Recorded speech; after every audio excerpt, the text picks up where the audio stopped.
Welcome. In this video, I'll demonstrate the use of templates to create and schedule custom reports. We do this work of scoping, and at some stage we would like to save our output. So I'm going to demonstrate along the way here. We're going to call this a report called Oracle Jobs. And I'm going to save this in an area of the hollow folders under My Reports. And I'll just put it in a video job summary folder. And then I'm going to go through and I'm going to intentionally change our scope. And I'm going to go in and change our application name from Oracle. I'm going to go through and select one of the other application names. Now, important to note, these are, by default, these are OR conditions. So if I leave it as is, we would be saying the application name could be Oracle or Splunk. So if I really want to limit myself to just Splunk, I go ahead and adjust my mix to Splunk. I can now regenerate. And let's save that report. Call it Splunk in the same folder. Now, the significance of what we just did is that a single template, in our case, we were able to create very rapidly 2 different reports. And let's demonstrate that by, I'm going to close all tabs. And I'm going to render our Oracle jobs. Notice when I run a report, the report definition included the template. It included any scope that I provided. And as we'll demonstrate in a minute or two, we can also do additional filtering. All of that is saved with the report definition. What's compelling here is that once we have these reports saved, and in my case, I'm representing potentially 2 different customers that would like to see output. To do that, I don't need to do anything more than scope correctly, and then I can set these things up for example, a scheduled distribution.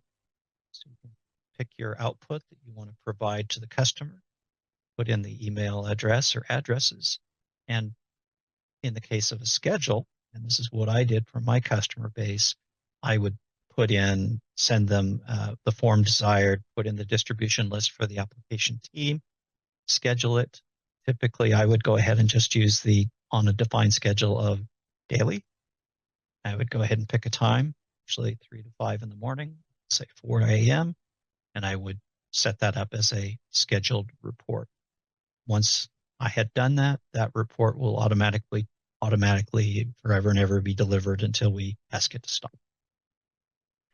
So one template generated at least 2 saved report versions. And we can see that if we go back to our job summary.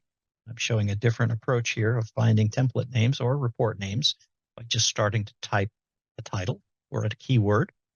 And then I clicked on the all, and I can see that there are templates there's our base template called job summary. There's also our reports that we've saved. But what I'm really wanting to go to at this juncture is to go to job summary, which we find in that location. And particularly now that we've saved some reports based on that single template, look at the saved reports are found here under the reports column, and I can find the names of those reports. Multiple ways to find what we've done here. If I wanted to go and render our Splunk report, if I just remembered the name of it, as long as I click on the name of the report, it takes me to the location where that saved report has been created. I wanted to quickly demonstrate that key concept that all saved reports derive from their parent template, and the changes to that parent template will ripple into that report the next time it's run. This is a out of the report library report, and I've previously set up 2 instances of it. One of them based on our primary server that ends in V7, and the other variation of that, all based on the same SQL template. is the one that ends in V9. So when I run that report, those two reports, you can see they're different results, same columns, and of course the scope was different. So what we're going to do is intentionally go in and change the parent template for those two reports. And I'm going to make a very, very simple change to the parent template. I'm going to go in, I'm going to then customize it, and I'm going to turn on an additional column that was not displayed previously. You can see what it's called, rank. I'm going to save this, finish. So we've changed the parent template. Watch what happens now when we run the reports against that from that changed template.